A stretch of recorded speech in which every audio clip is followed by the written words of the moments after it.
left off last time, we finally managed to track down Iceheart, and she turned into Sheba. So we had to fight her. So now I'm here reporting to Alphino and Amaric and Miss Taciturn over there.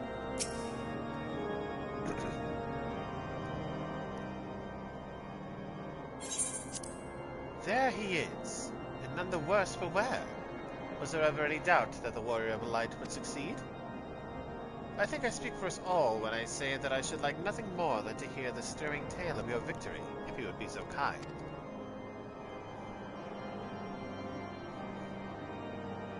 And we were too late to prevent the summoning. But not too late to prevent further loss of life.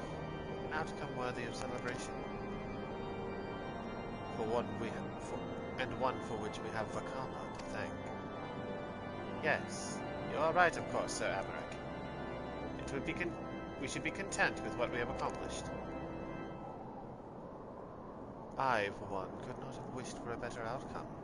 Sheba is no longer a threat, and the heretics have been routed. Aye, there is the matter of Iceheart's escape, but she cannot run forever. Whether it takes days, weeks, moons, or even years, my knights will find her. In the meantime, Lord Jurlamont, is the caravan ready?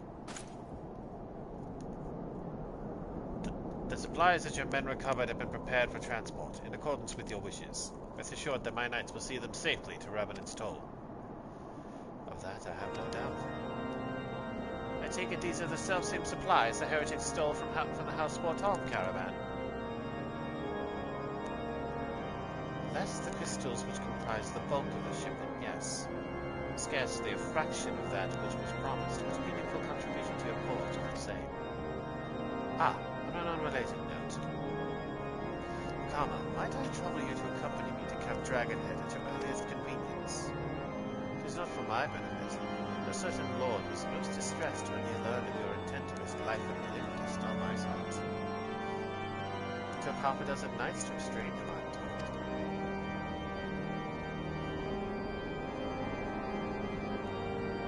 Men give vent to their anxieties in myriad ways. Pray do not think less of me.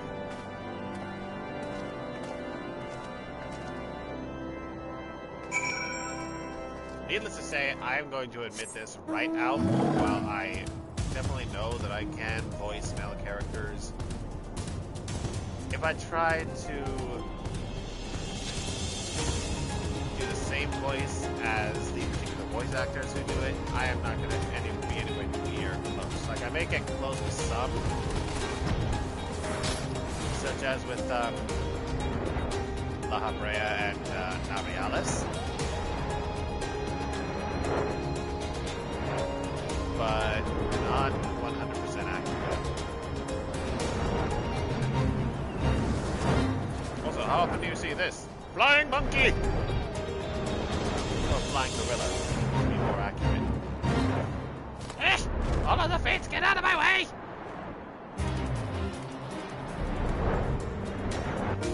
I must go see Lord Arshafon!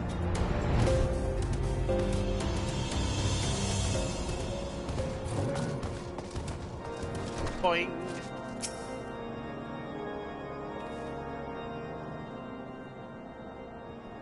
What were you thinking, Vakama? Wagering your very being on a dubious theory that might allow you to enter Iceheart's lair, knowing full well that she could have sufficient forewarning to complete her ritual to summon Sheba anyway? And then engaging the abomination in mortal combat? By the fury, Vakama! 'Tis the stuff of ballads! A battle for the ages! Would that I had been there to fight by your side. Yet here I was forced to wait, condemned to wonder at the fate of a dear friend for a veritable eternity! I would not wish such torture on my most hated enemy. But here you are now, and that is what truly matters. Let us move on. Sir Amaric wished to have words with you and Master Alphino in private. He awaits us in the intercessory.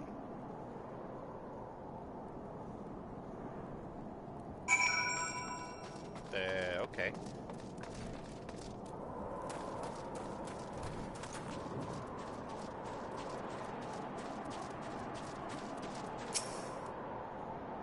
Greetings, sir. I shall show you in at once.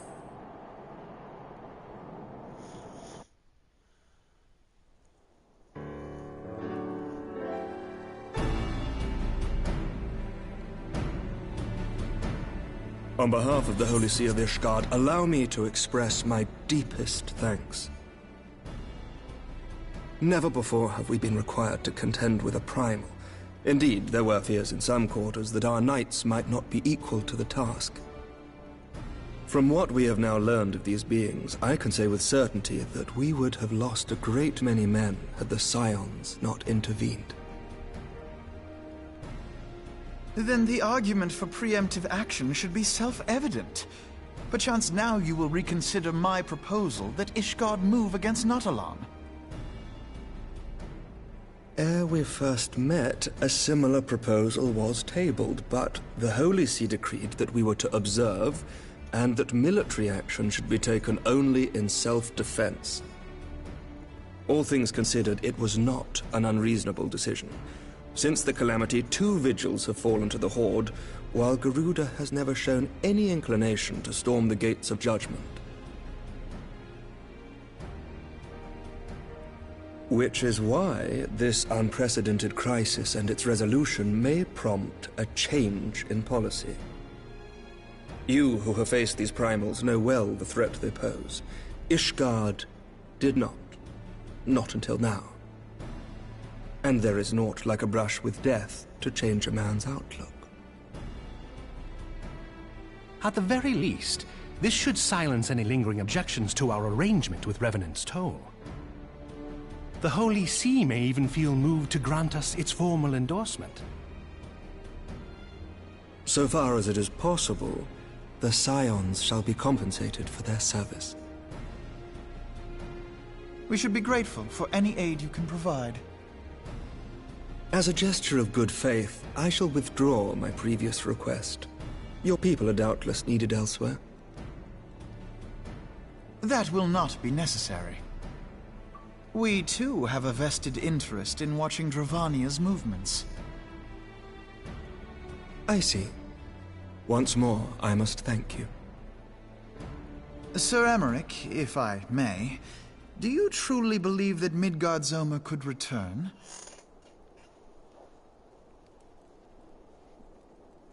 The heavens are a window unto truth, but those who interpret their movements are not infallible. I requested your involvement as a precautionary measure. But of course, you sought an excuse to compensate us from the first, mindful of what would happen if Revenant's Toll were taken by your enemies. Ishgard is not wont to aid its neighbors, but that does not preclude it from manipulating them to serve its own interests.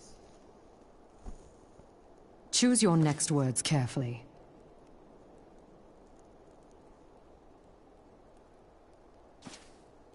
Do you know what sort of man becomes Lord Commander of the Temple Knights? One who comes from good stock. I did not. Yet here I am. Now, why do you suppose that is? Because I swiftly learned to tell the difference between words, deeds, and beliefs. You are correct, Master Leveilleur. Ishgard desires to see Revenant's Toll flourish, as it would present a troublesome obstacle to our enemies from the south. We are so glad to be of use to you. As we are to you. Ours is a mutually beneficial arrangement, lest we forget, one born of necessity. The dragons grow more restless by the day, and the heretics harry us nigh without cease. We have contended with such troubles for centuries, but there are limits to even our endurance.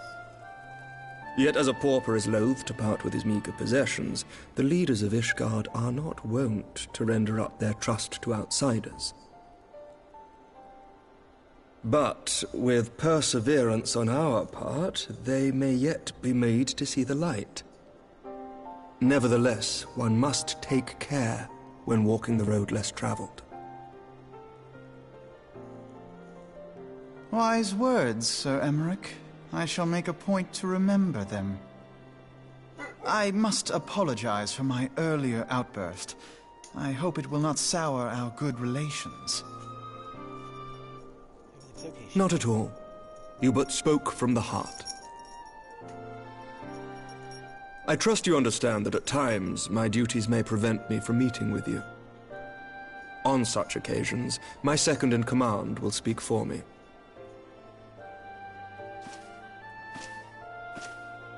Lucia, at your service. Pray excuse our reticence. We are but wary of speaking too freely, lest our sentiments be made known to our enemies. Know that the Lord Commander and I are of one mind. For the sake of Ishgard, and of Eorzea at large, I pray our peoples can put aside their differences. Those who dwell in the past risk losing sight of their future. Should aught befall one of our shipments, pray inform Lucia immediately. You may also relay to her any words you might have for me alone. Not being of Ishgardian birth, she owes no allegiance to any noble house, making her as near to incorruptible as one can find in my homeland. Suffice it to say, I trust her completely, and so may you. Which reminds me, Lord Orchefort, if you would be so kind. Certainly.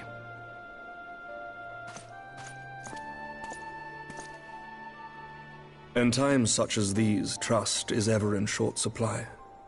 Mayhap this will go some way to rectify the problem.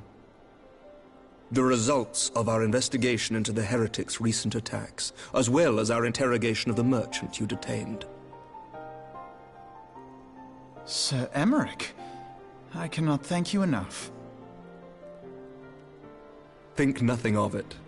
Ishgard may be many things, but it is no friend to Garlemald. Did I not tell you to have faith, my friend?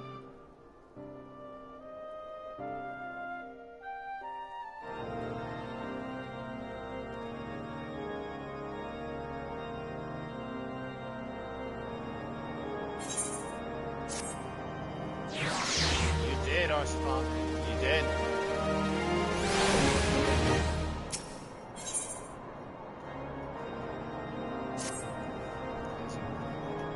It would seem we have much to discuss with our friends at the Rising Stones. If what you say is true, Iceheart's method of summoning shield defies all precedent. It necessitates complete reappraisal of the primal threat and of our approach to combating it. Moreover, there are grave ramifications if word of this incident reaches Imperial ears. The Gallian Empire believes that primals are an insufferable menace, and their mere existence is a very threat to this very star. As such, they may deem any action taken against the beast tribes to be justified by default. Imagine, then, if it became known that it was not only the beast tribes of Eorzea who could summon primals, but her civilized peoples as well. Any lingering objections to the Eorzean campaign would vanish overnight.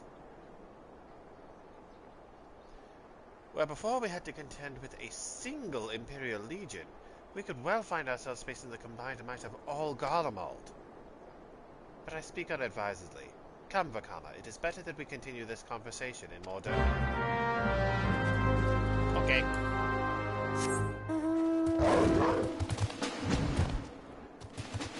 Yay, I get to ride on my box.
Mordona, Mordona.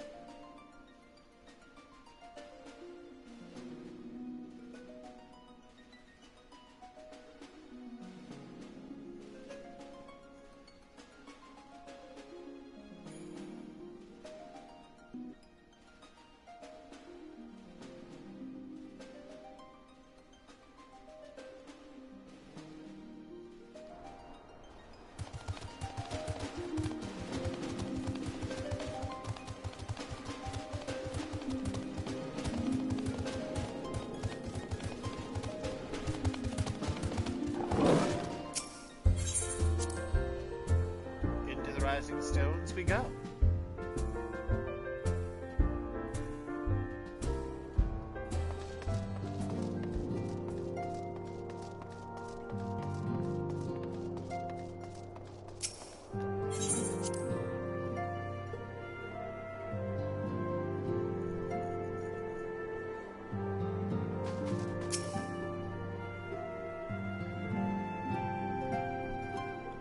Words cannot well express how glad I am to see you return to us hale and whole. Needless to say, I am most eager to hear your account of that which occurred in Kurthis, assuming you're ready to speak of it. Excellent. I shall summon the others at once.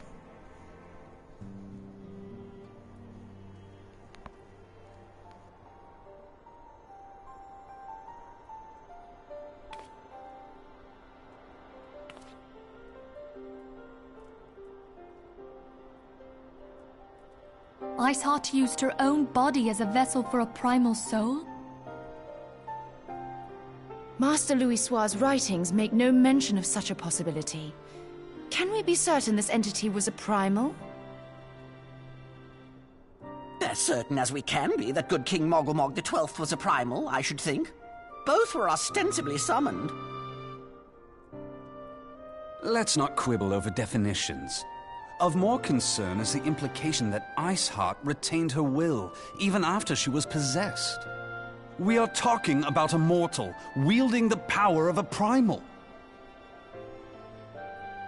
It can't possibly be that easy, can it? There must be some sort of sacrifice required. Or maybe she's just special? What qualities this woman possesseth, I know not. But full sure am I that she was groomed for this role. Few are privy to the secrets of summoning, and but a single party standeth to profit from their dissemination. Well, I wouldn't presume to comment on how the lass came to know about summoning, but I will say that what she summoned was a primal. The readings were the same, or near as damn it. Strange as it all sounds, it's really no different from what you've faced before. Then mayhap it is time that we re-examined our previous encounters. Pack your things, Ida. We're going back to Gridania.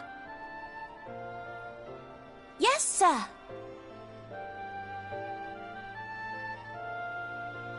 About Iceheart's final words to you. Hear, feel, think. Hydaelyn speaks to her as well. If Iceheart is blessed with the power of the Echo, she will doubtless have used it to further her goals. Or could it be that it was a revelation granted her by the Echo which first set her on this path? She did say that the Ishgardians were blind to the truth. Do you think she has knowledge of the origins of the Ishgardian-Dravanian War? It would do much to explain her unwavering conviction. Did not the Lady Iceheart implore thee to seek the Keeper of the Lake?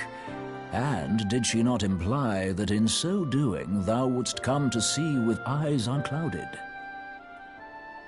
Midgard Zoma was a king amongst kings who reigned for centuries on end. But he is dead and his wisdom lost to the ages. Unless the Ishgardians' fears are well-founded. It would seem we have yet another reason to stand watch over the Keeper of the Lake.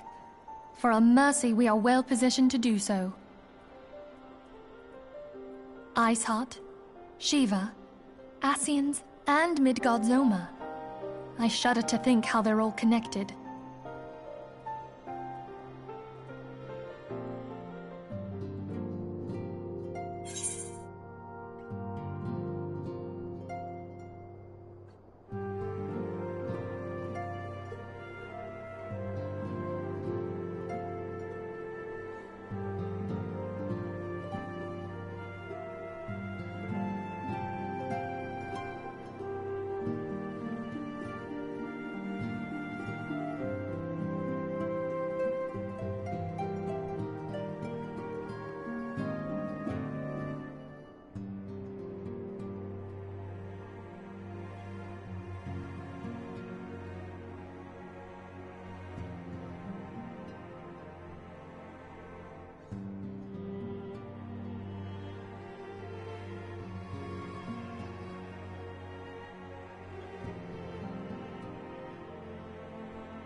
I've heard. Truly bothersome business.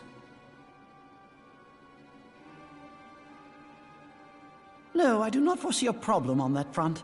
The main concern is Roban. There is no telling what the brute might do. Have the Blades watch him in the flames day and night.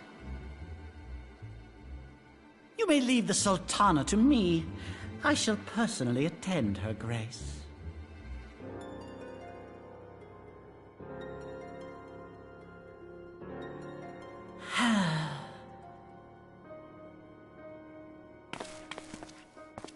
Sever one of the East Aldenard trade routes. That ought to keep Lolorito occupied for a while.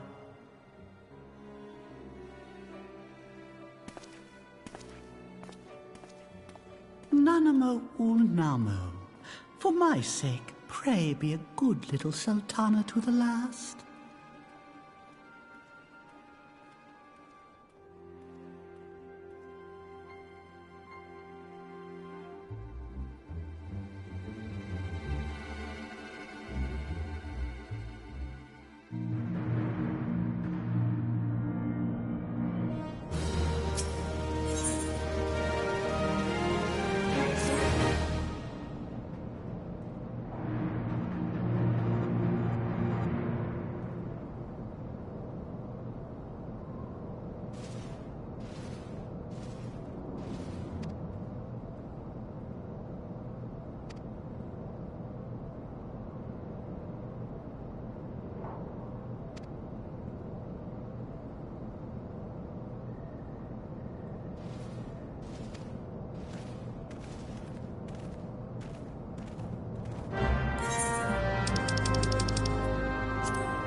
And I was muted for that entire thing.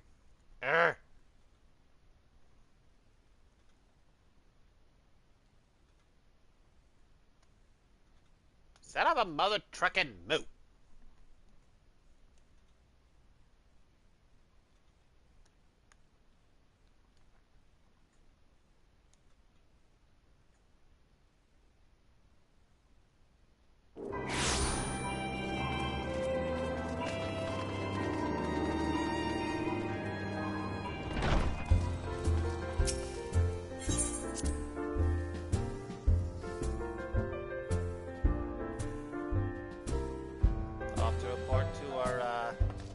Lack of a better way of putting it, commanding officer.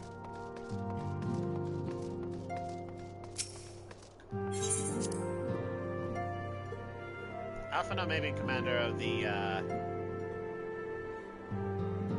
Crystal Braves, but not so the Scions of the Seventh Dawn. That's Vinfilia.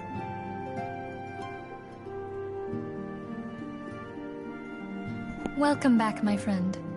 I have already received word from Alphino. To think that Flame Marshal Huayu was the Garlean agent. I know not what to say. Together with Roban, Aline lent us much-needed aid at the time of our Order's founding. She was particularly passionate about the need to tackle the primal threat.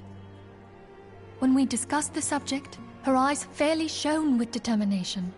Whatever else she may have been, I choose to believe that it was her true self with whom I spoke then. But now is not the time to dwell on such matters. I have an important announcement to make regarding our effort to defeat the Ascians. We shall begin as soon as everyone is assembled.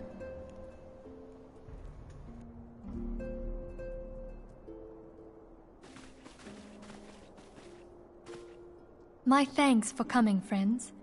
Moonbreeder, the floor is yours. By now, I'm sure you're all familiar with White Auracite, the miraculous material that'll allow us to capture Ascian souls. Back at Snowcloak, we verified its ability to absorb vast amounts of ether.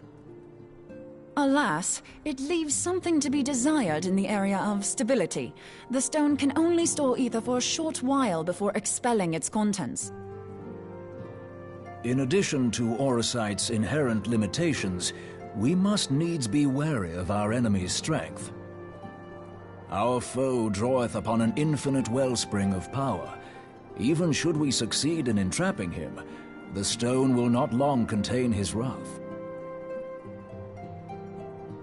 Saying that, if we want to kill the swine, we'll have to be quick about it.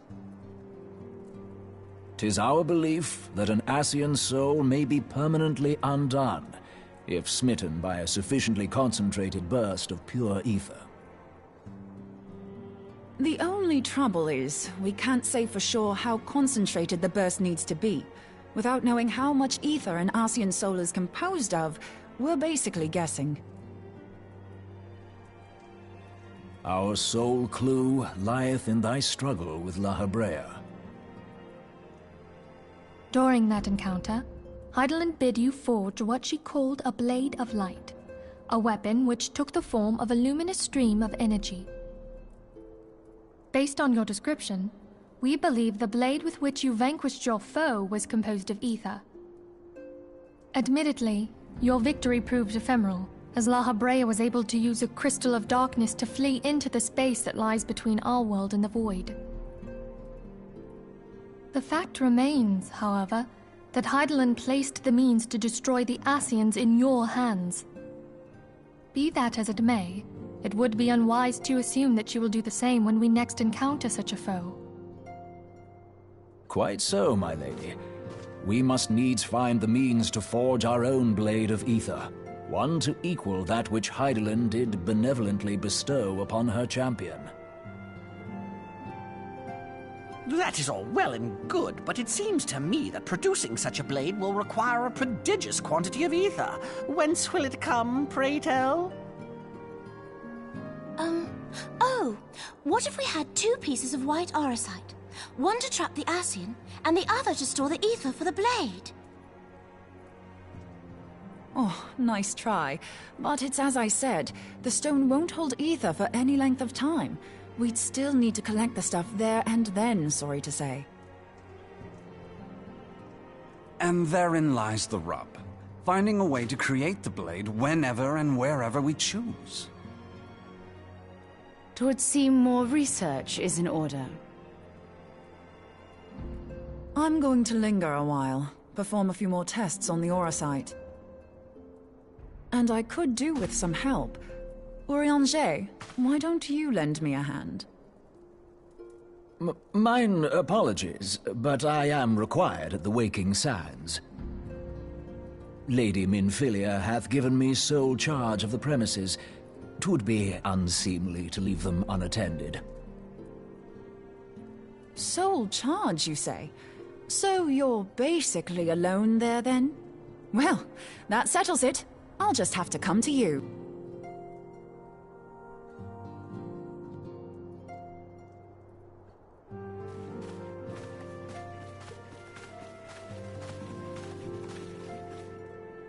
While you were afield, word arrived from the Sharlayan motherland. You will recall that a survey party was dispatched to investigate the incident of the Isle of Val. What they discovered was troubling, to say the least. According to the report, the isle has been erased from existence. 'Twas as if a hole had been torn in the very fabric of reality. Aye, yet the mystery endeth not with the isle's disappearance.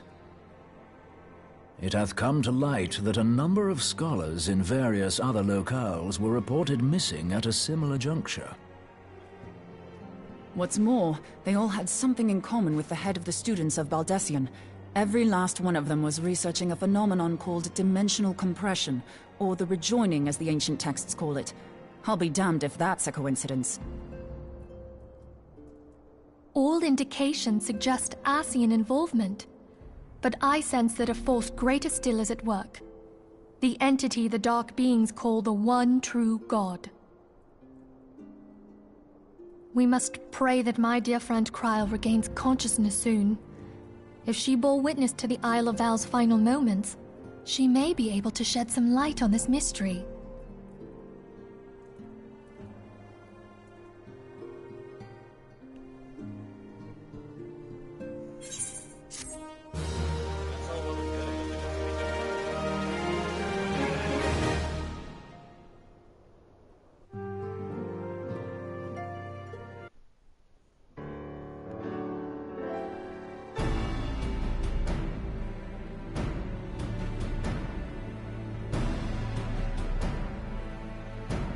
Following the calamity, the forces of the 14th Imperial Legion entrenched themselves in strategic locations across Eorzea. So swiftly did they accomplish this, it was suspected that they had received help. To think that it came from Huayu, my right hand. There is more. We have reason to believe that Huayu didn't deal exclusively with the 14th. She also answered to a higher authority in Garlemald. But this higher authority could not have been the Emperor. By consenting to the media project, Solus Zos Galvus showed himself to be more concerned about preventing the spread of primal influence than claiming Eorzea for the Empire. He would happily have seen the lot reduced to ash.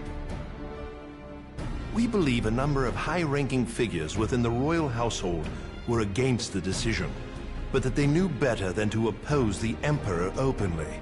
Of course, this didn't prevent them from making clandestine provisions, in which Huayu played a part. Alas, these provisions did not prevent Dalamud from falling, and the ensuing chaos changed the face of the realm forever. Yet Eorzea survived. To all intents and purposes, the Meteor Project had failed, and the Empire was left to rue its lack of a decisive means to eliminate the primals. Until, that is, it stumbled upon the Ultima weapon. Even before the accursed thing was dug up, it seemed to me the 14th had the might to overwhelm our weakened armies. Yet they chose to hide behind their walls. Why? The Black Wolf was wary of making the denizens of Eorzea desperate, lest more primals emerge to bleed the land. The discovery of the Ultima weapon, however, emboldened him to resume his war of conquest in earnest.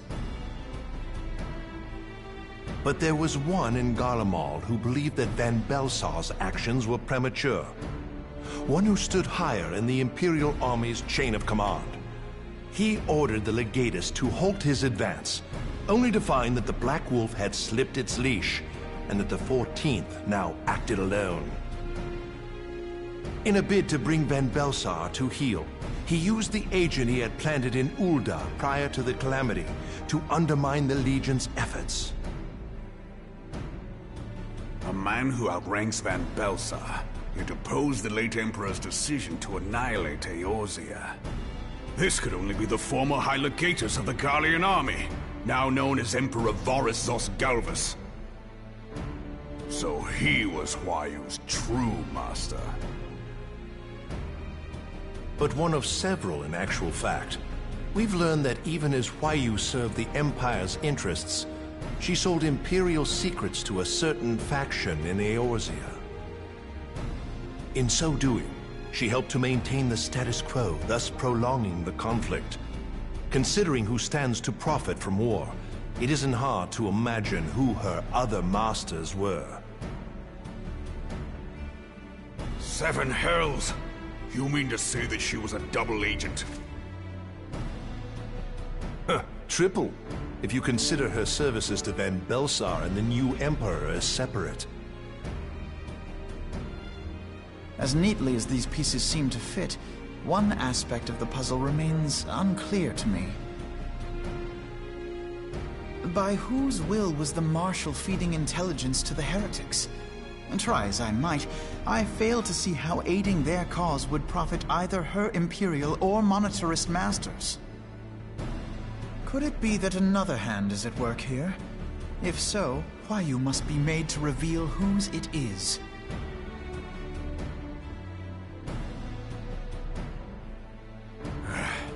Not only have I lost a trusted friend, now I must interrogate her as a stranger. Not a pleasant task, I grant you, but a necessary one. Unless we weed out the ivy, root, stalk, and stem, it will simply grow back. I know that full well.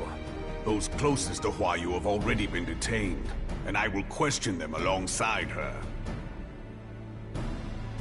General, pray keep in mind that there may be unwitting abettors among them. All will be treated fairly.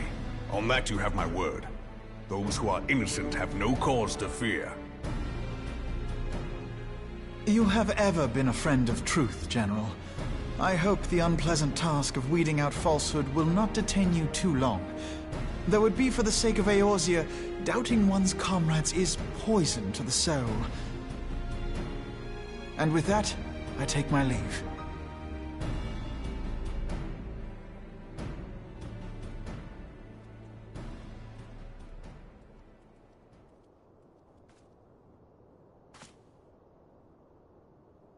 All these years, I've been made to dance to their tune.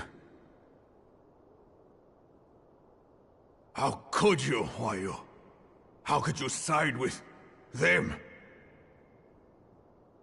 Those cankers who take from this land and give naught in return, who use their power to disempower and grow fat while the people starve. I know you can hear me, monitorous scum! Your crimes will not go unpunished!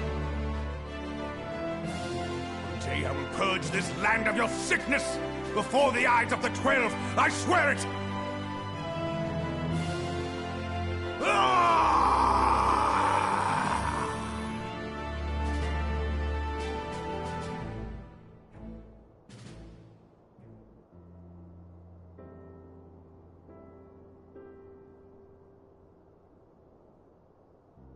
I shall have no further need of you this day. Your Grace.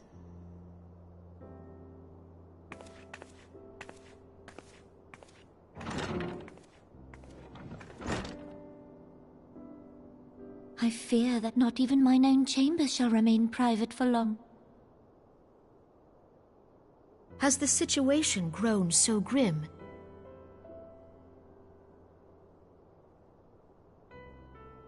Ever since he proposed the Cardinal Reclamation Bill, Teleji Adeleji has risen to greater prominence upon the backs of impoverished refugees. The Monitorists were ever united in their pursuit of profit, but the man's actions have torn a rift in their ranks. They snap at each other as rabid dogs. Yet now is not the time to be bickering among ourselves. If this bickering is a threat to law and order, might you not have grounds to dissolve the Syndicate? Would that the solution were so simple, Admiral. Alas, my moving to dissolve the Syndicate is certain to spark outrage among the influential merchant class, whom the Cabal represents. This would serve to exacerbate the current unrest, and peace would slip still further away. Be they rich or poor, natives or refugees, all who reside in Ul'dah have a right to pursue happiness. It is the duty of a ruler to protect this right. If I am to perform my duty, I must needs tread warily. It would not do to make enemies heedlessly. Were Lord Lolorito here, he would doubtless say that I have my head in the clouds. A ruler is required to take a wide view. Try as we might to cater to all needs, some will inevitably be overlooked. As such, there shall ever be citizens who feel aggrieved. It cannot be helped. But as you have informed us, the Monitorists take no view but their own. They hunger for power while the masses starve. In the absence of a common cause, it seems beyond any one individual to make Ul'dah whole. And the presence of a Garlean agent within the Immortal Flames only makes matters worse. Even accounting for Ul'dah's historic reliance upon mercenaries, such a grievous breach of security is unprecedented. I fear this business will provide the Monitorists with a rod to beat Rauban.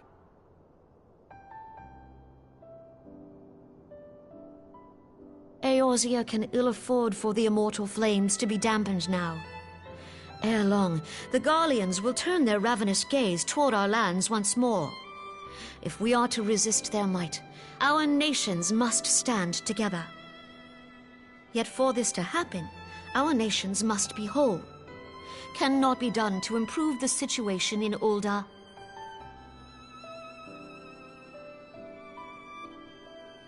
The true wealth of Uldar lies in the health, happiness, and hopes of her citizens. Alas, the citizens shall never know these things, so long as their lives are ruled by the ambitions of the few. The monetarists claim to represent the best interests of the people, but in sooth they desire only to manipulate them for their own selfish ends. For the government to serve the people, it must be formed of the people. For Uldar to move forward, it is not only the Syndicate that must be dissolved. Nay, you jest.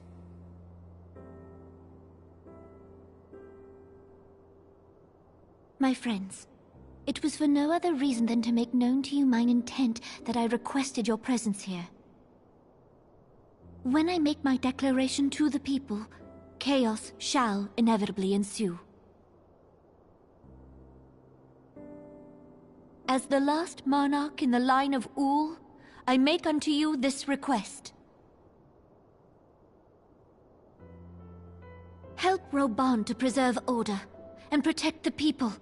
Forsake them, and you forsake yourselves, for a strong Eorzea will ever have need of a strong Uldar.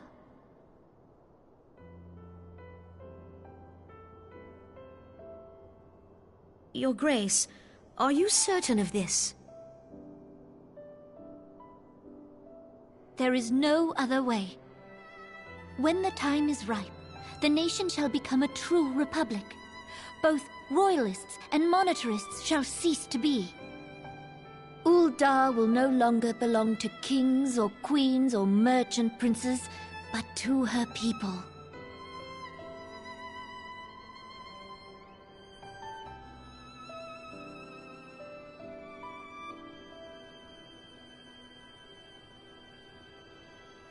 Roban, forgive me for casting aside all that you have toiled for in my name.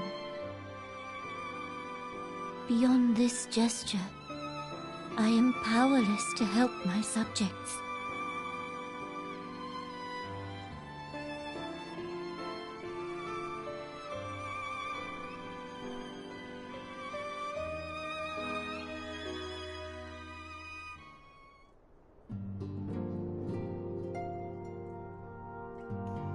Alright, let's see where the story goes from here on that somber note.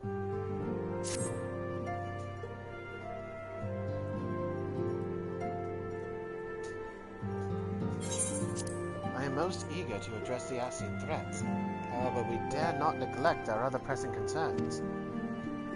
We both know full well that Saint Sheba will not be the last primal we face, and our relationship with Ishgard is still tenuous at best. To think that the resolution of the primal threat was once the sole priority of the Scions of the Seventh Dawn. Some days I wonder if it was wise for us to take on so many other responsibilities. Lest you forget, Antecedent, the Scions need not shoulder the burden alone. Were not the Crystal Braves established for this very reason? True, we are presented with a multitude of problems. However, we have all the resources we need to address them in turn. Vakama, in particular, is ever a steadying hand, who I trust will continue to support the Braves. To what do we owe the pleasure? Have there been further developments regarding this situation in Uldar? As expected, the Immortal Flames have been struggling to cope with the revelation that one of their highest-ranking officers was a Garlean agent. Suffice it to say, Teleji Adeleji and his monetarist ilk have wasted no time in attempting to turn the situation to their advantage. Coupled with ongoing unrest, the Flames are finding themselves hard-pressed. Plainly, General Roban will need our help, and I will direct the Crystal Braves to offer what support they can. If I am to stay abreast of the latest developments and issue effective orders, however, I cannot afford to waste time traveling back and forth. So, for the foreseeable future, I think it would be best if I were to remain in Uldar, unless you have an objection. None whatsoever.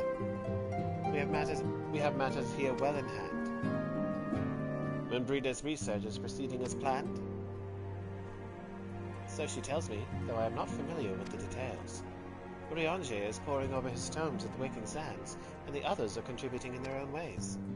Alas, the key problem, how to form an ethereal blade at will, remains unsolved. Nevertheless, it is only a matter of time. Vakama, while we focus on this task, mayhap you could assist Alfredo and his braves with theirs? It would do much to restore faith in the immortal flames if the Warrior of Light was seen working on their behalf. Considering I'm a part of their grand company, yeah. Never forget that your esteemed status allows you to act in ways that those more tightly bound to organizations and nations cannot. As ever, I implore you to do so. Not that your response was ever in doubt, but I humbly thank you once more for aiding our cause. Now then, there are preparations I must attend to before my departure, such as receiving Riol's latest report. He has proven to be quite skilled at gathering information others wish kept secret, hence why I placed him under my direct command and ordered him to investigate the Ul'Dan riots. When you have finished here, join me outside. Depending on what he has to say, I may soon have a favor to ask. If there are any developments on our front, I shall inform you at once in the usual fashion.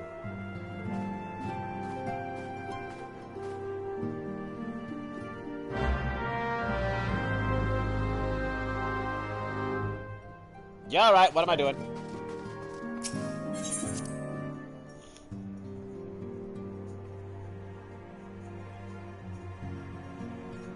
I feel like after a while, that's a lot of Final Fantasy players' responses to like quests like this. Alright, what am I doing?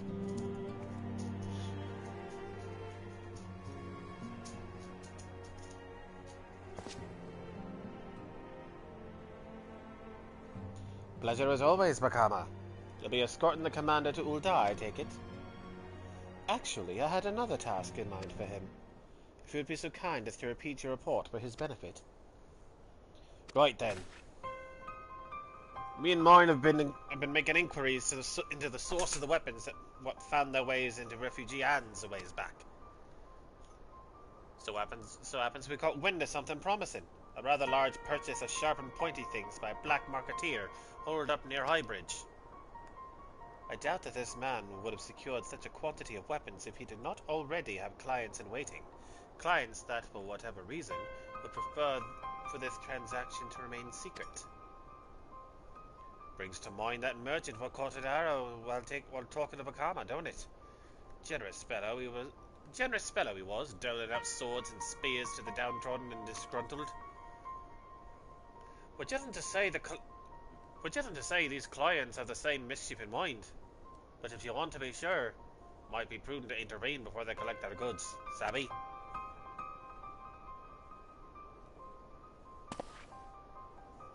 Seizing the weapons before they fall into the wrong hands would be for the best. However, if we strike at the appointed hour, we might capture the black marketeer as well as his clients. What say you, Vakama? Then it is settled. Rendezvous with Captain Ilbert at Highbridge, and intervene when the exchange takes place. Now then, if you would excuse me, I must leave for Ul'Da. I expect good tidings.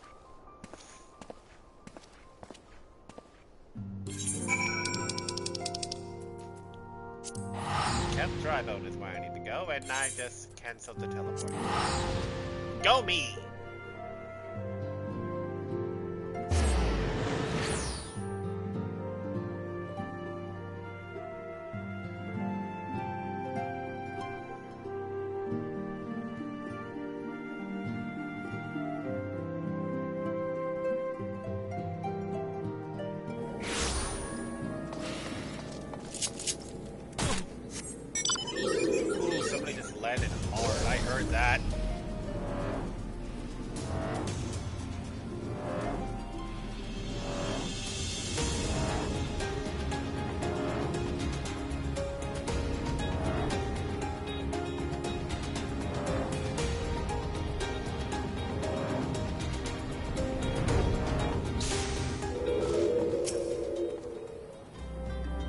Vakama. My scouts have been keeping a close eye on the black marketeer. And it will seem that his guests have arrived. It would also seem that he has hired more than a few men to stand guard. common thugs of no consequence, but they nevertheless pose a threat. Even so, I feel compelled to apologize. This is far beneath a man of your standing, and Commander Leveilleur need to dispatch you hither. But powerful men never have need of loyal, able-bodied friends. Haven't found one in you. It is only natural that he would come to rely upon you without hesitation. Now then, we shall make for the burning wall without delay and secure those weapons. The first unit will ensure that the clients do not escape. With me, Vakama.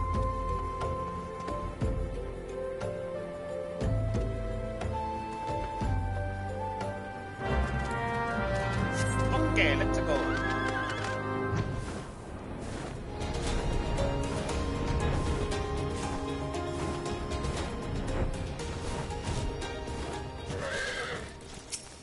Hunting logs.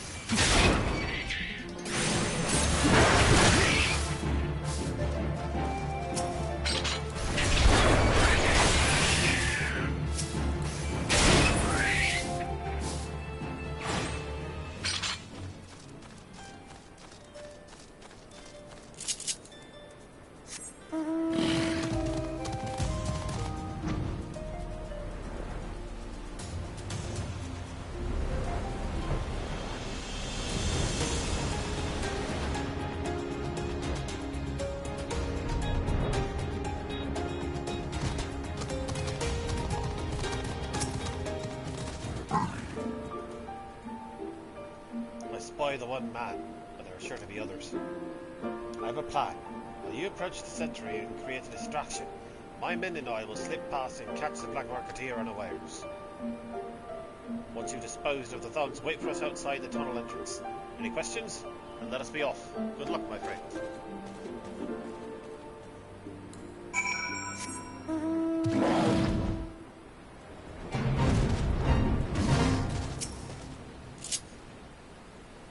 Who goes there? An adventurer? Damn fool, you should never have come here.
I don't understand. What's this all about?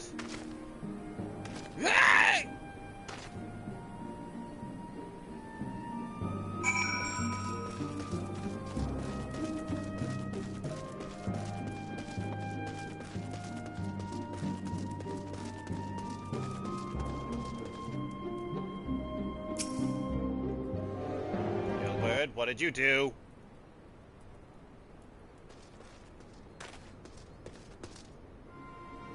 As you can see, this is a fine mess. When I tried to restrain him, he drew a hidden blade and lashed out. But before I could disarm him, one of my subordinates panicked, and this is the result. How foolish of me to underestimate the bastard, and to bring an inexperienced recruit. Commander Leveilleur will be most disappointed. Damn it all!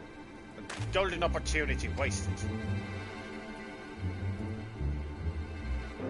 clients, though we know not how, they slip past the perimeter. At present, the first is currently tracking the party of Duskwhite sellswords we suspect may be them. Well, that we could have enlisted the aid of the immortal flames of the brass blades. Alas, we're to aid them. They're in no position to aid us. Well, at the very least, we have secured the weapons. Yet even that accomplishment is lacking, for the information we received indicated a massive shipment, and this is anything but.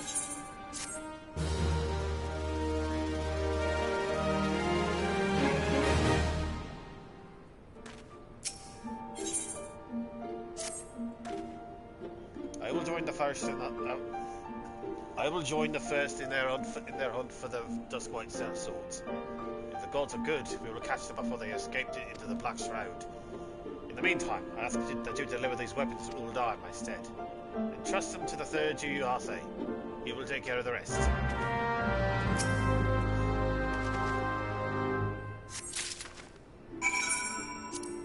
Kapurna!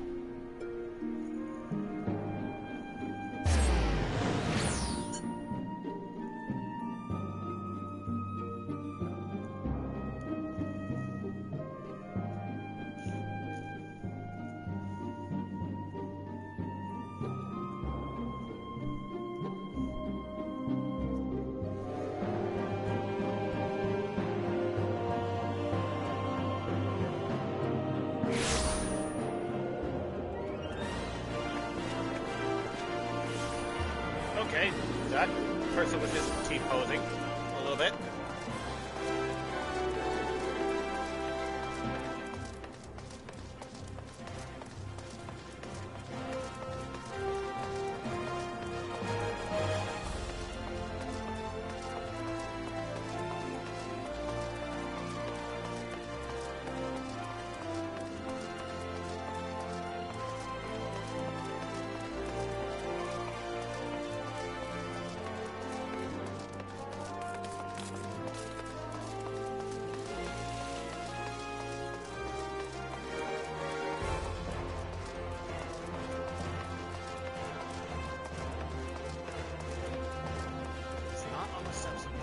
Probably on the steps of Vakama.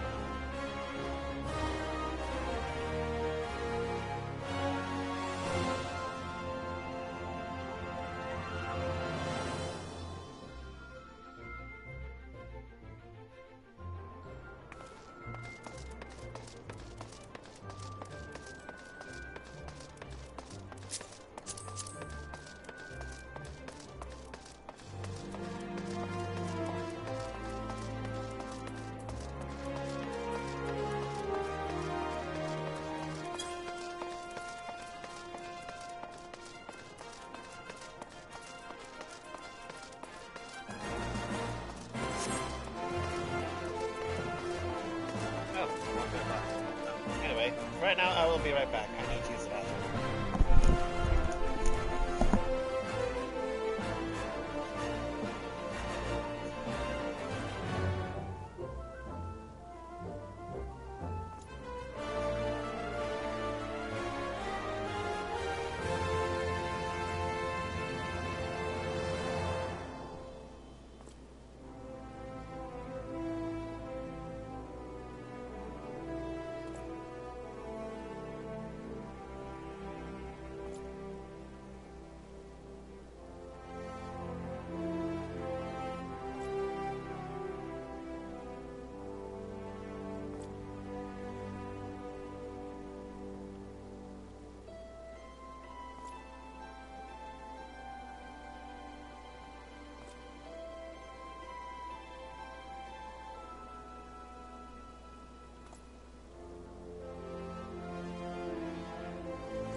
Thanks for your assistance in Curtis. Now, what brings you to us this day?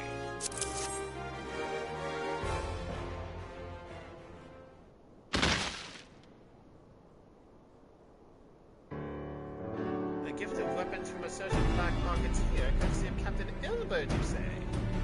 Understood. Once we've catalogued the contents, I'll have them delivered to the Hall of Flames. This cannot be everything, can it? We'll sit with confidence that there will be a far greater quantity of weapons. A blatant falsehood. Clearly, Riol is unfamiliar with the ways of the Dark Mountains, who ever strive to present themselves as greater than they are. We should be thankful that his information was not completely erroneous, and that we managed to achieve anything we want at all. It's still something worth celebrating, isn't it, Lieutenant? Besides, you've got more important things to worry about, like fighting those Guardians up north.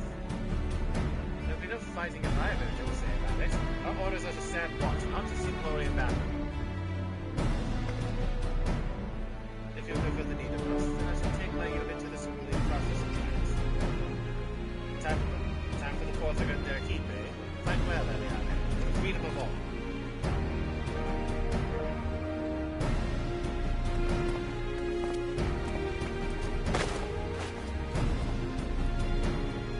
Excellent work as always, my friend. Rest assured the immortal flames will hear of your contribution until we meet again.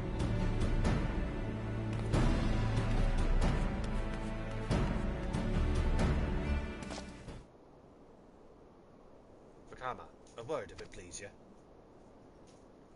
Not here. Look for me at the Sapphire Avenue exchange. No need for whistling this time, don't you worry.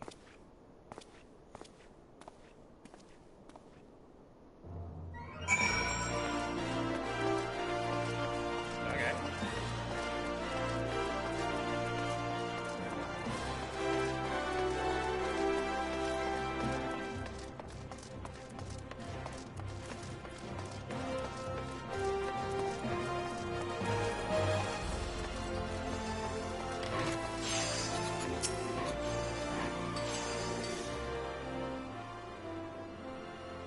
Thanks for indulging me requests. Few places better than a market for privacy, I find. All the hustle and bustle of commerce means most conversations go unnoticed. But I'll get to the point. The Burning Wall. When you and the captain interrupted the exchange, what happened? Tell me everything. Leave no detail out.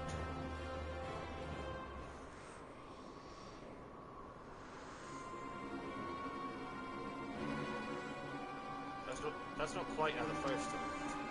It's just spites they were chasing. Latest word is that we lost the trail. But you never saw him yourself. Not before the fighting started. Not after. Something ain't right. I don't know what it is, but I can feel it in my bones.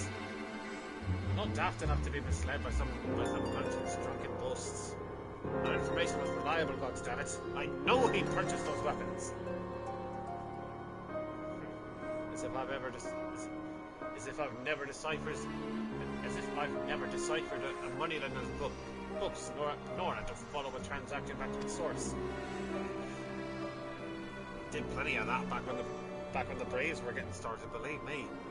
The commander wanted assurances that we weren't taking gill from the wrong sort of benefactors. Of course, these days the money flows like water. The first and third get the shiniest new toys. Forgive me, friends. I'm lost in my mind these days, and I appreciate you lending an ear. Right then, let's get back to it.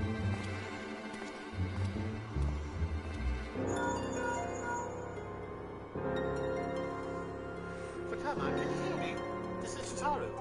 Your presence is urgently requested at the Rising Stones. Please come and see me as soon as you are able. Okay. That's my free company house.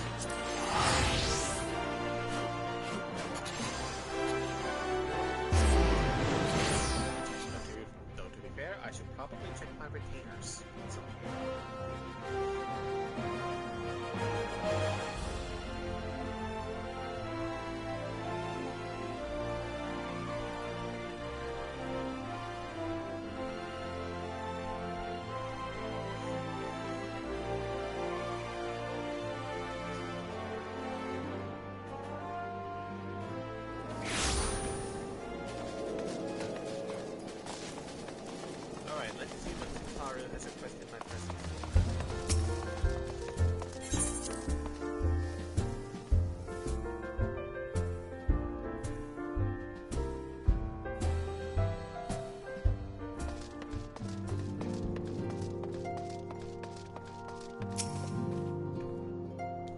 coming so quickly, Vakama? We have a guest from Ishgard who wishes to speak with you. A most, determined lady by all indications.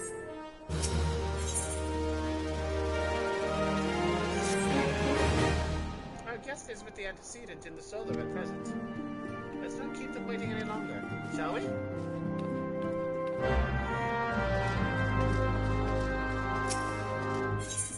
Oh, this should be fun.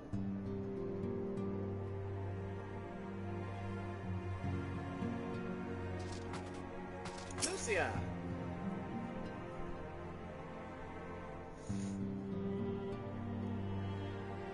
We have a guest from Ishgard who wishes to speak with you. I believe the two of you have met. We have. I had hoped to speak with Commander Leveilleur as well, but I cannot afford to wait any longer. The Lord Commander sent me hither to request your aid in a matter of grave import. You see now why I had Tataru summon you. Now that we're all assembled, perhaps you would be good enough to elaborate on the nature of the matter which brought you to us.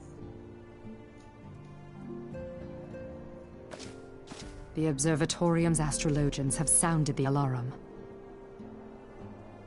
Last night, the Dragonstar burned with an intensity not seen in 15 summers. Not since the Dravanians engaged the Empire in the Battle of Silvertear Skies. The northern sky doth burn full bright upon the Wormlord's call. The red behemoth beckoneth, and flame consumeth all. The old Curthan rhyme, aye. The brightening of the Dragonstar is said to accompany the roar of a great worm. The astrologians believe that it was Midgard Soma himself who cried out on this occasion. After an absence of centuries, the King of Kings did return to lead his kind against the might of Garlemald. Only to fall in his duel with the Agrius, proud flagship of the Garlean fleet. Devoid of life, his corpse remaineth entwined about the Magitech monstrosity even unto this day. Ariange has the right of it. Whatever this alteration in the Dragonstar portends, the Great Worm has shown no sign of life. Tataru, have the Domans reported aught out of the ordinary?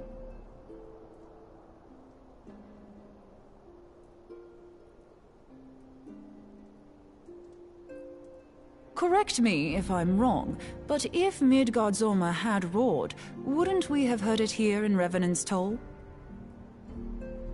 Roar is but a figure of speech. Dravanians can communicate in ways beyond our ken. It is for this very reason that we are forced to look for signs in the heavens. We cannot say with any confidence that a great worm roared at all, much less that it was Midgard Soma. Only by directly examining the Keeper of the Lake can we be certain. However, it will take too long to gain the Holy See's approval to dispatch the Temple Knights. Therefore, Sir Emric would entrust this task to you. Do you accept?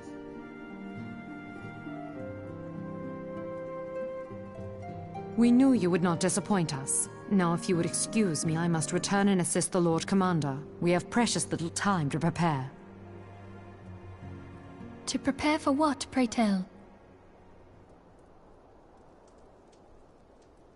When a great worm roars, his brethren cannot choose but answer.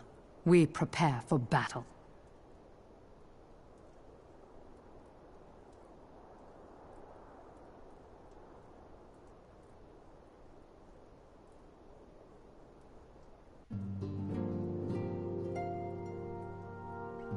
Well then. Forgive me if I state aught which you already know, but I would ensure that you understand the nature of our destination. As Oriange stated, what we now call the Keeper of the Lake is the wreckage of the Agrius, former flagship of the Imperial fleet, and the corpse of the one responsible for its destruction. 15 years ago, as the next step of his campaign to subjugate Eorzea, Gaius van Belsar attempted to seize control of Mordona. So massive was his force that all thought his victory a foregone conclusion. But an unlikely ally came to Eorzea's aid that day. Midgard Sorma, legendary guardian of Silvertear Falls, burst forth from beneath the waters of the lake and led a host of dragons against the Garlean airships overhead. In what would later become known as the Battle of Silvertear Skies, the Great Worm felled countless airships before engaging the Agrius. In the ensuing struggle, the flagship Cerulean engines failed, and it tumbled into the lake below. Yet this victory came at a great cost, for the explosion which followed claimed the life of the Great Worm as well. That same explosion transformed Silvertear Falls into the desolate wasteland it is today, draining the lake of its waters and crystallizing ether from moms around. Yet a remnant of the lake remains, and at its center a constant reminder of that fateful day long ago. In accordance with Sir Amaric's wishes, our German allies have been standing watch over the keeper of the lake.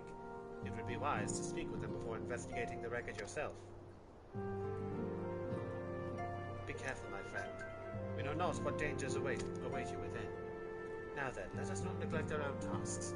There is much to be done, and precious little time to do it.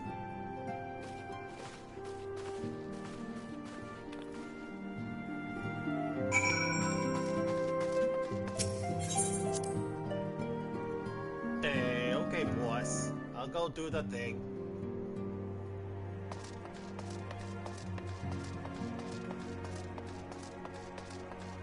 Just go over and take a look at a wreckage. Shouldn't be that difficult, right?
To send word to Redwin's Toad about the Garleans.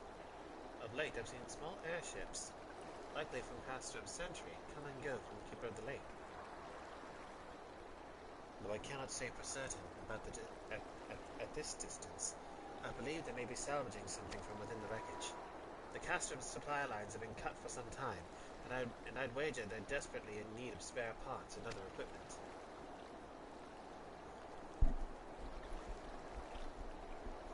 So it's true then.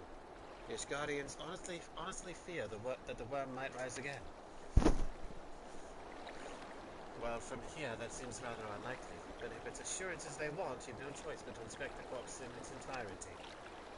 Easier said than done, given the creatures which inhabit the wreckage, and the aforementioned Garleans, who won't take kindly to your presence. They're sure to fire upon an airship, so I'd advise a more stealthy approach. Take this boat and a few of your comrades to the base of the Agrius and climb to the top. That's the only viable approach, I'd say. It's a dungeon!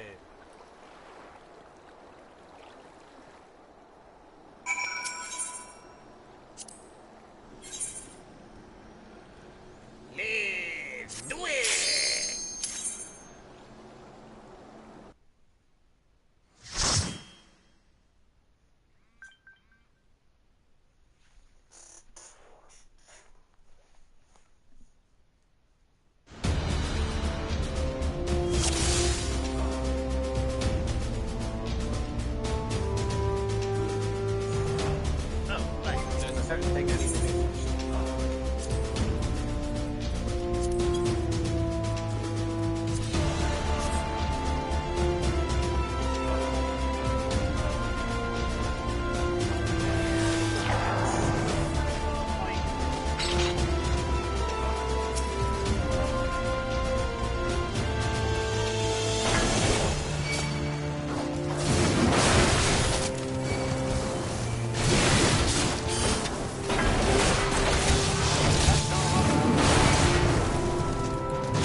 leg? I fear with more than its one leg to already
back here.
treadeth now upon my bones, and waketh me from slumber sweet.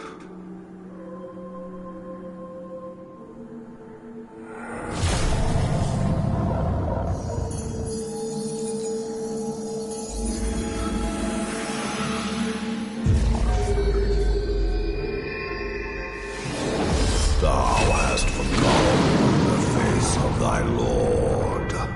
Remember, mortal, and fear me.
Yeah, it gets very difficult for me to actually be able to project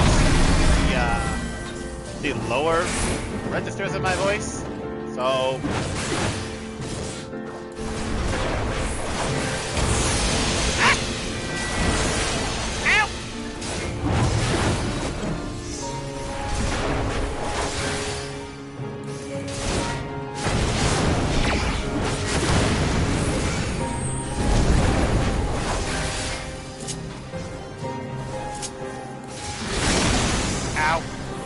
Tankbusters hurt!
all of my classes are at least level 54, so I don't really need anything from here. That's why I didn't grab the treasure chest.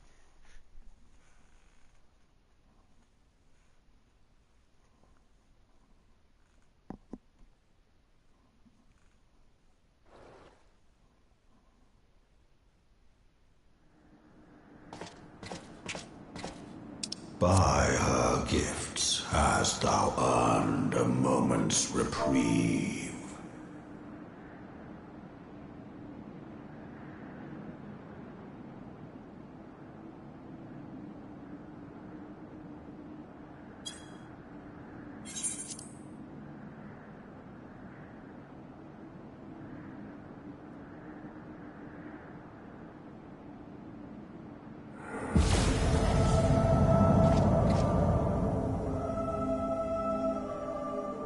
Speak, mortal, and I shall listen.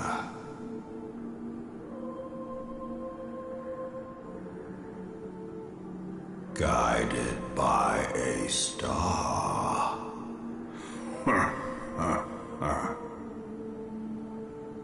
My people have heard the song. Ishgard shall burn.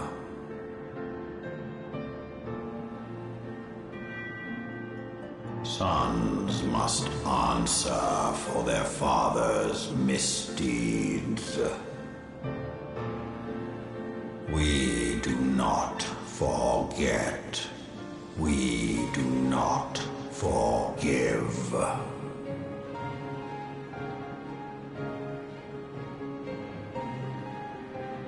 Seven children did I sire. One now singeth of retribution. I rise to join in the chorus. Thou art powerless to silence us, mortal. Yet thou shalt not live to labor in vain.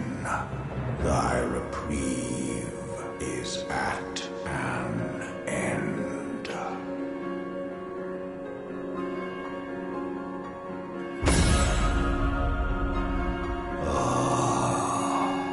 Trickery is thy shield.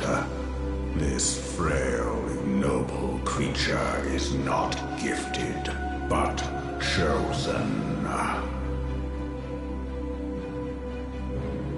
Hearken to me, Hydaelyn. I remember, and I consent.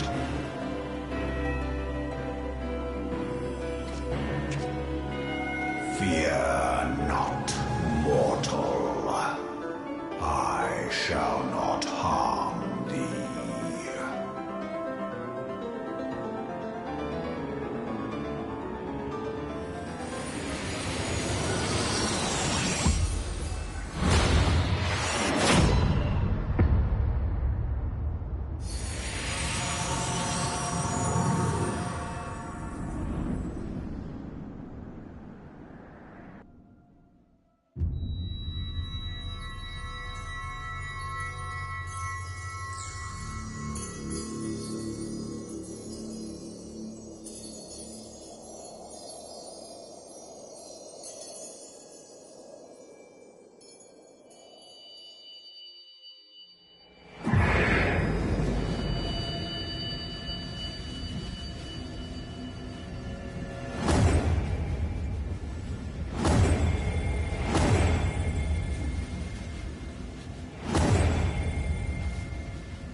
Mayhap thou thinkest me an oath breaker.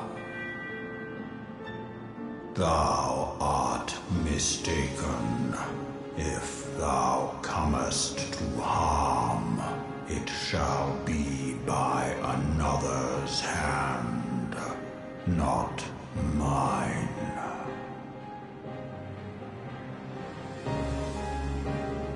I did but strip thee of thy mistress's feeble blessing.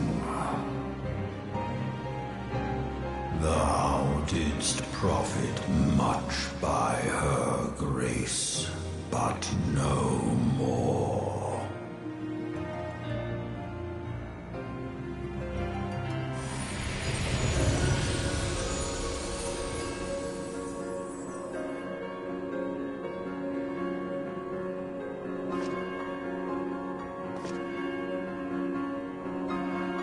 The covenant binds me to thee.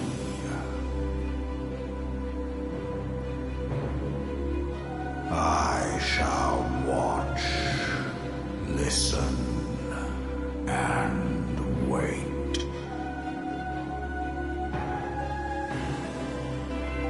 Fight and struggle, if it be thy will. Man hath ever coveted that which lieth beyond his grasp.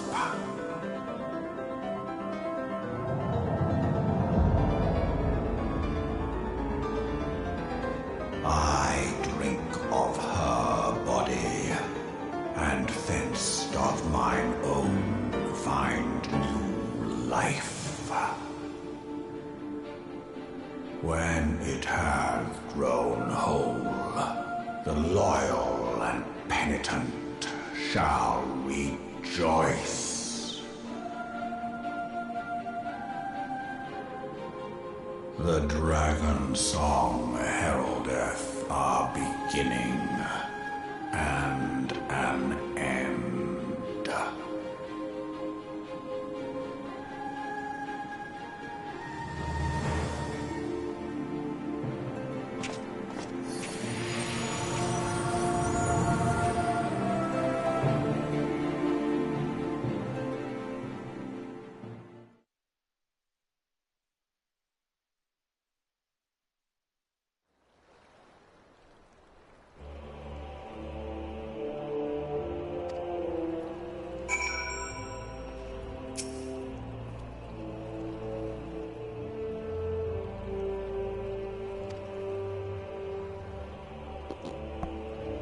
I was beginning to fear the worst, with those explosions I saw.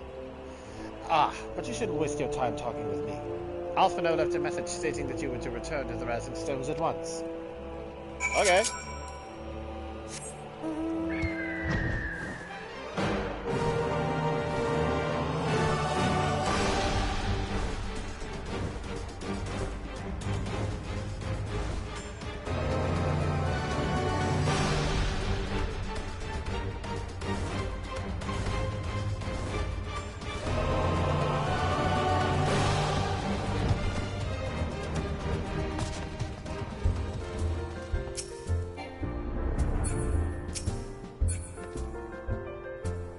That's perfectly fine, Rez.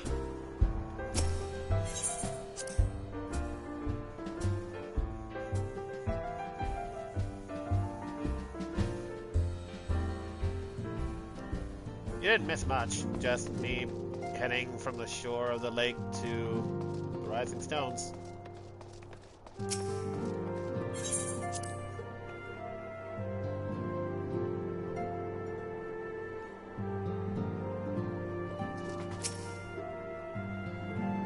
Praise the 12 that you are hale and whole. I came as soon as Minfilia informed me of Sir Amaric's request. You have completed your investigation of the Keeper of the Lake, I take it? Then I would hear your report.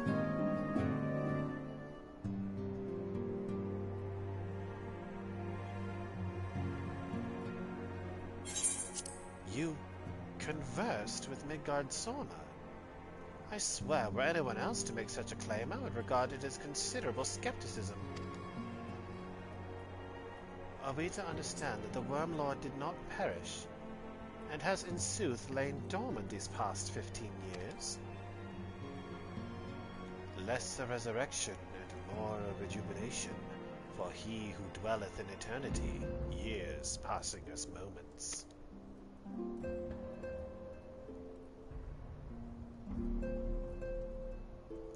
Though his words were ambiguous at times, one statement left little room for interpretation. My people have heard the song, Ishgard shall burn. Clearly, an attack is imminent. We must share this information with Sir Emmerich immediately. However, we dare not divulge your conversation with Midgard Sorma in its entirety. To even acknowledge that you heard the voice of a Dravanian is a grave but necessary risk.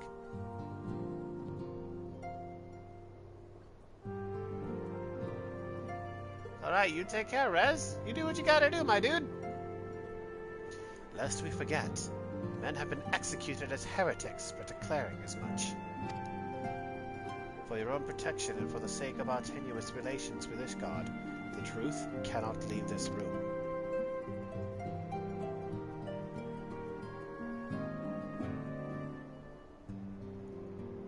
As for how we shall present our revelation to Sir Emmerich's emissary, you may leave that to me.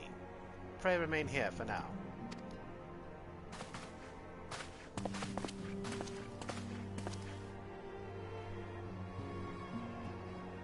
Is there something you are not telling us, Vakama? You seem different somehow. It is almost as if you are missing something. Something important. 12 for Fent. Midgard Sorma stripped you of the blessing of light? Are you alright? How do you feel? I see. It is a relief to hear that you are otherwise unharmed. It beggars belief that any being could possess the power to deprive you of her blessing. Midgard Sorma made a mention of a covenant, did he not? One of the ancient myths regarding Silvertear Falls states that when the waters came into existence, so too did the Great Worm. Althik and Nemia, Brother Time and Sister Fate, decreed that Midgard Sorma ever watch over the source, from which all water and magic was said to flow. I wonder, what if this was the covenant of which he spoke? That was not the gods with whom he treated, but Hydaelyn herself. Well, if he is watching over you as he claimed, mayhap you will have an opportunity to ask. Let us keep this matter to ourselves. I do not wish to burden our friends needlessly.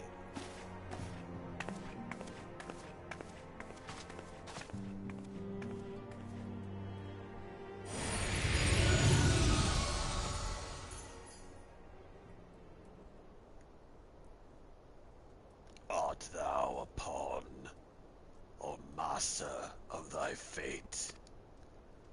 What hast thou wrought by thine own hands, mortal?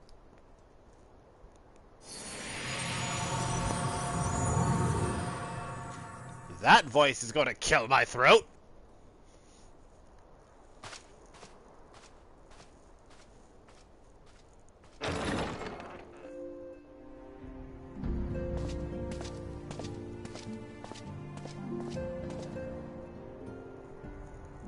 My friend, I can scarce believe it. You confronted the Worm Lord and lived to tell the tale.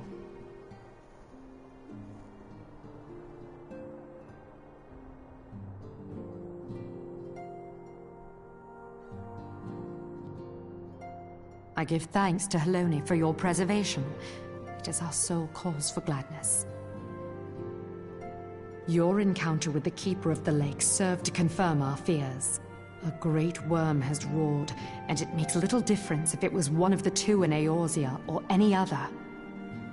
The Dravanians are coming. I am told that Ishgard has magical defenses against Dravanian attack, though I am not privy to their exact nature. Will they be enough to repel a massive force?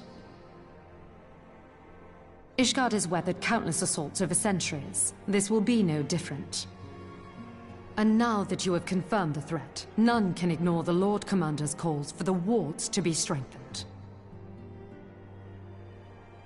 I dare not presume to speak for him, but I expect the Lord Commander would sing your praises. I must away, but we shall meet again soon.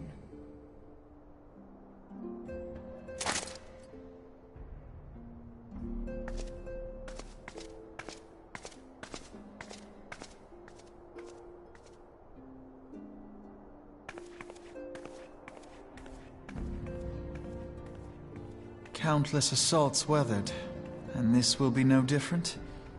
Why am I not convinced?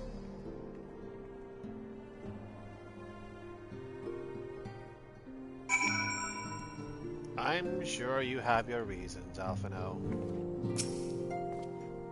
The Ishgardians have warred with the Dravanians for centuries. Nay, nearly 1,000 years. In all that time, not once have their enemies breached their defenses and entered the city proper.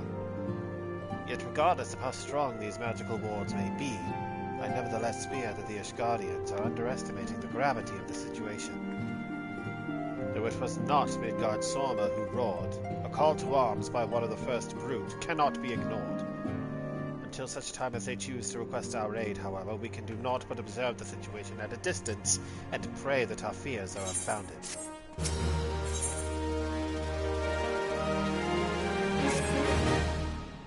Ere I forget, I believe Moonbreeder has requested a gathering of the Scions. I assume there has been some progress concerning the efforts to combat the Ascians. Pray inform her that our business with the Ishgardians is concluded for the moment. I shall be along once I've completed my communications with the Crystal Braves.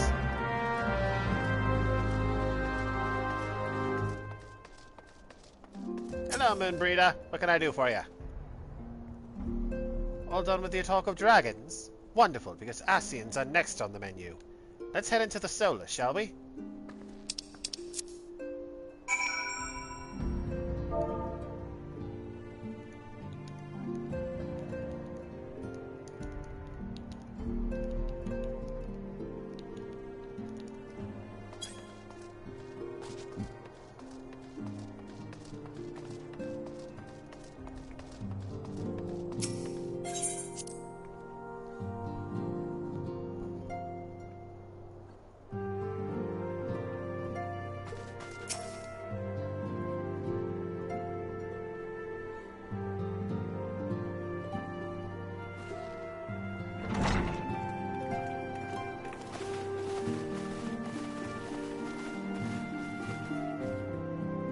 Now that everything's calmed down a bit, relatively speaking I mean, I thought it might be a good time to share our progress on the weapon.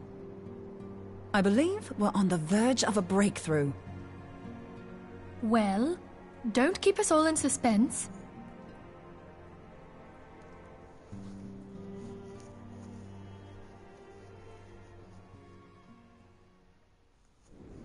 Just in case anyone's forgotten, let's start by reviewing what we already know.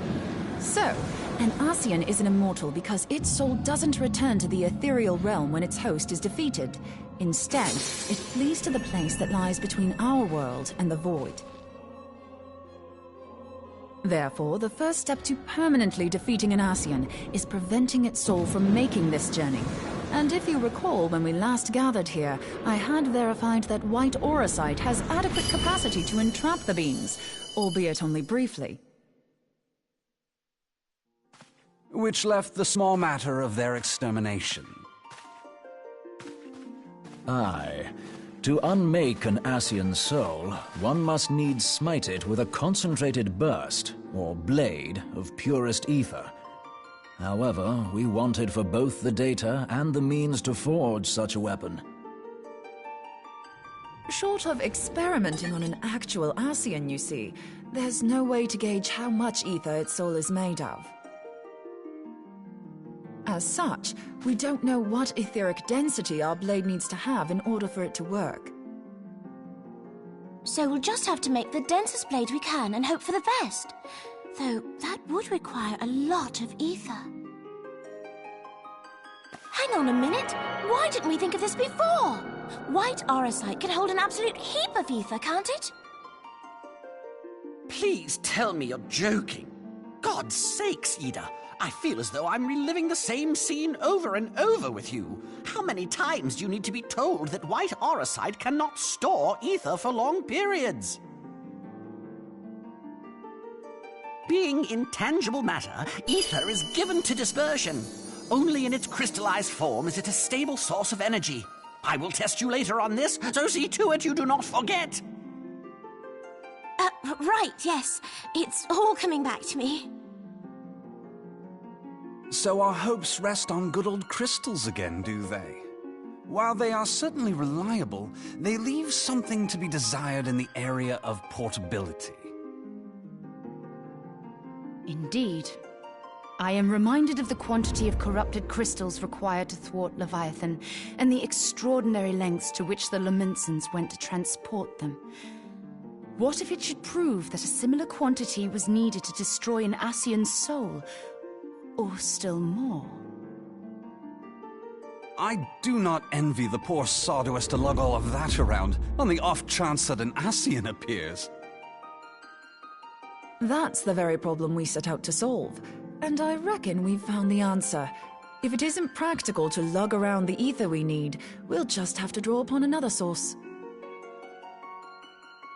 And the only viable source is the land. If you mean to tap the Great River of Ether, know that it will entail considerable risk. Meddling with the currents may well induce a surge like to the one which despoiled Mordona. Give me a bit more credit, will you? Why would we need to tap the river when there are veritable reservoirs jutting out all over the land? I speak of corrupted crystals. It might be that their aspect is out of balance, but a crystal's a crystal. It contains ether, and we can help ourselves to it. While corrupted crystals are indeed abundant, there is no guarantee that they will be in close proximity at a crucial moment. But what if we don't need them to be? What if we could tap their power from afar? A malm away, say? If we could do that, we'd have ready access to ether aplenty in almost every corner of Eorzea.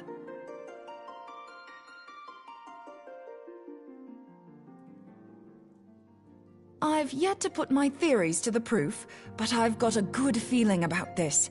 If no one has any objections, I'd like to see where this avenue leads. If you think it worth your while, you have my blessing. But tell us, what are your theories? I, for one, am most eager to understand the process, however vaguely. I thought you might say that, but no one wants to listen to boring old theories all day, do they? I know I don't. So with your permission, I'd like to try something a bit more hands-on. I've already built an etheric siphon especially for this purpose, and I've been meaning to try it out. Thing is, the profusion of corrupted crystals in Mordona makes it something of a high-risk testing ground. If anything goes awry with the siphon, it would be better if it didn't happen within spitting distance of quite so much ether. Ideally, I need an isolated specimen. Does anyone know where I can find one? May I suggest northern Thanalan? There you will find corrupted crystals of middling size, standing a reasonable distance apart. Ideal for your needs, I should have thought. Oh, and if you do elect to visit the place, I should be much obliged if you would assist me in another matter while you are in the area. Has something happened?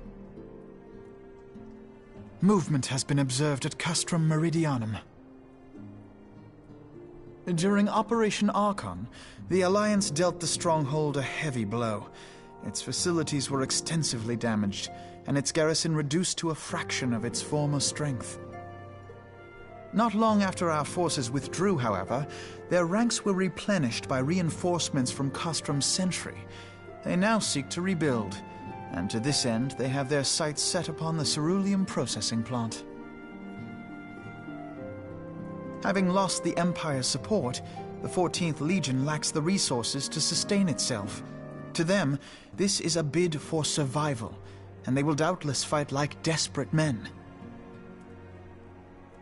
Though I have dispatched the Crystal Braves, I fear their strength alone may not suffice to stay the Imperial assault. I would request the Scion's aid in the defensive effort. If I didn't know better, I'd say you were trying to inveigle us into fighting your battle with the promise of shiny crystals. Well then, consider me inveigled. I won't lie, the crystals you speak of sound perfect, so the Garleans have to go. Besides, we can't afford to beat about the bush. There's no telling when the Arsians will next appear. Thine eagerness to hurl thyself into the jaws of danger cometh as little surprise. Exercise due caution, I prithee. Though you have become a Crystal Brave, you are yet a Scion, Alphino. We could hardly refuse you. Pray, join the Crystal Braves and lend them your support. Thangred and Papalymo shall accompany you.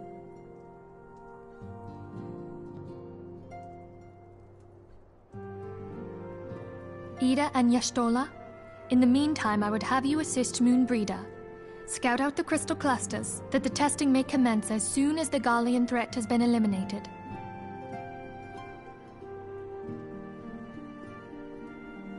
If it please you, I shall continue mine own experiments on white aurosite. Thank you, Urianger. Everyone, pray see to your preparations and depart as soon as you're able. Go well, and be safe.